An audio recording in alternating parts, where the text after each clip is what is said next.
Salut. Euh, J'avais pas prévu de faire cette vidéo tout de suite. À la base, je voulais juste faire la vidéo que j'ai publiée juste avant pour parler à mes abonnés. Et je sais pas, vas-y. Je me suis dit, je suis dans le flow. On va tourner un petit truc que j'avais envie de tourner pour introduire les concepts que je vais développer sur cette chaîne. Donc, première vidéo, je vais parler du personnage de Kento Nanami dans Jujutsu Kaisen et de ce qui m'inspire, comment je vois le personnage, ce qu'il y a de bon à en tirer et ce qu'il y a de mauvais à éviter selon moi. Ah oui, spoiler, hein, si t'as pas vu Jujutsu Kaisen et que tu comptes le voir, regarde pas, hein. Nanami, beau personnage attachant, personnage qui a eu beaucoup de succès. Si je dis pas de conneries, il a eu plus de succès qu'attendu. L'auteur, il s'attendait pas à ça. Et c'est pour ça que dans l'anime, ils lui ont fait une fin plus belle que dans le manga. Mais en fait, si on devait le résumer, c'est juste un mec qui a pas de talent particulier pour... Si, il a du talent parce que je crois qu'il est classe 1.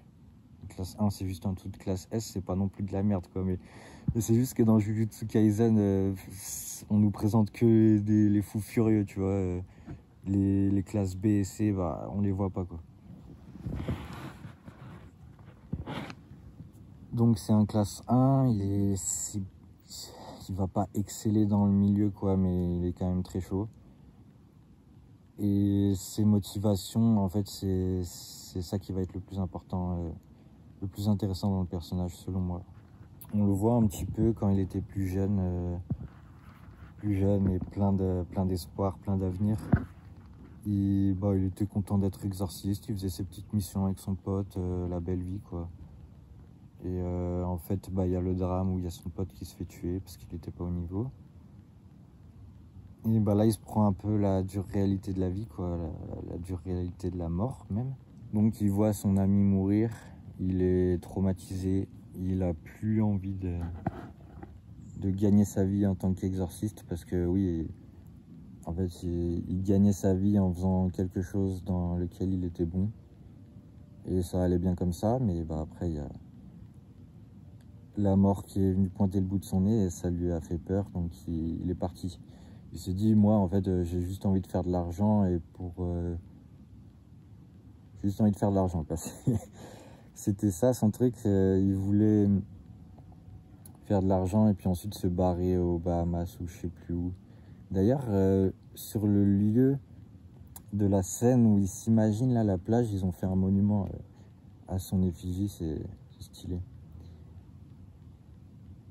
Et donc, il se barre de l'exorcisme, il va faire du trading ou je sais plus quoi. Un métier qui n'a pas de sens pour lui, en fait. Il se dit juste, je fais mon beurre, je coffre un max de fric et je vais me poser pour chiller après.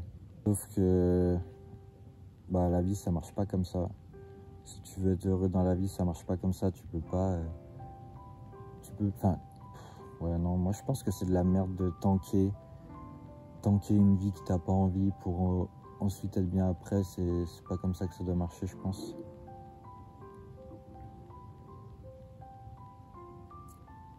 Et puis lui-même il le voit, hein, au fur et à mesure il en a marre. Il trime comme un chien, il a plus goût à la vie. Avec sa voix, la voix de Nanami, elle est incroyable, mais du coup ça transmet bien ce fait qu'il est blasé, quoi. Mais ça fait son charme. Et puis vient le moment où, dans la vie de tous les jours, il croise la petite boulangère qui a une petite, je sais plus comment on appelle ça, un fléau de classe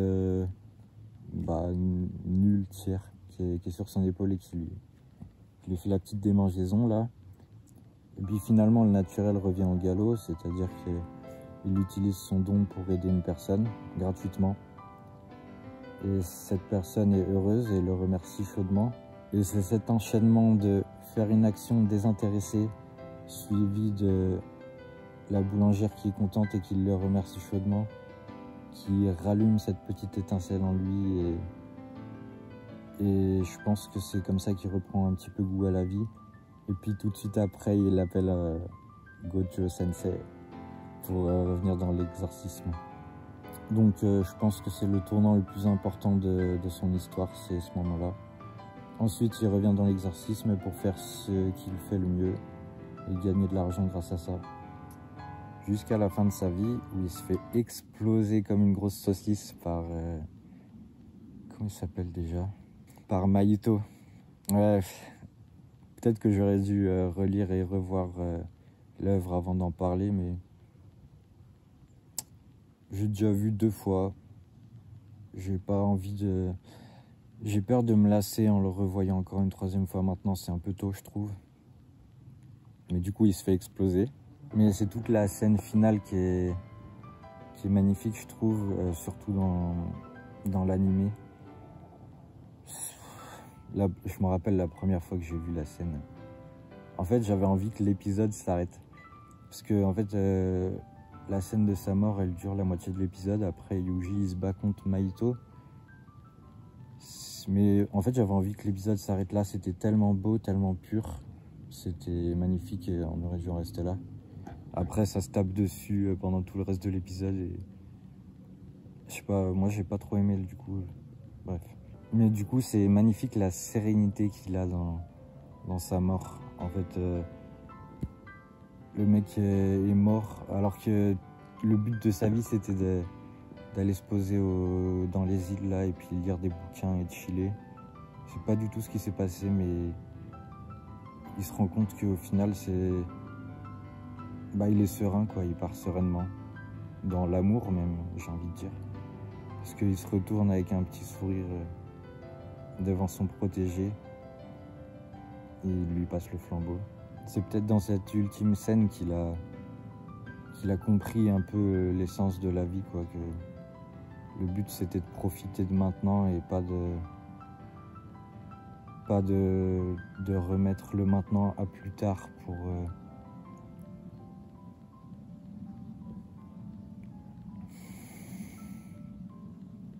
et de pas remettre le maintenant à plus tard pour kiffer plus tard. Ce qui en fait je me rends compte en le lisant c'est contradictoire avec ce que je peux prôner, c'est-à-dire de ne pas céder au plaisir éphémère. Parce que céder au plaisir éphémère en général ça va détériorer ta vie future. Ouais c'est marrant, c'est... En fait c'est... Ouais.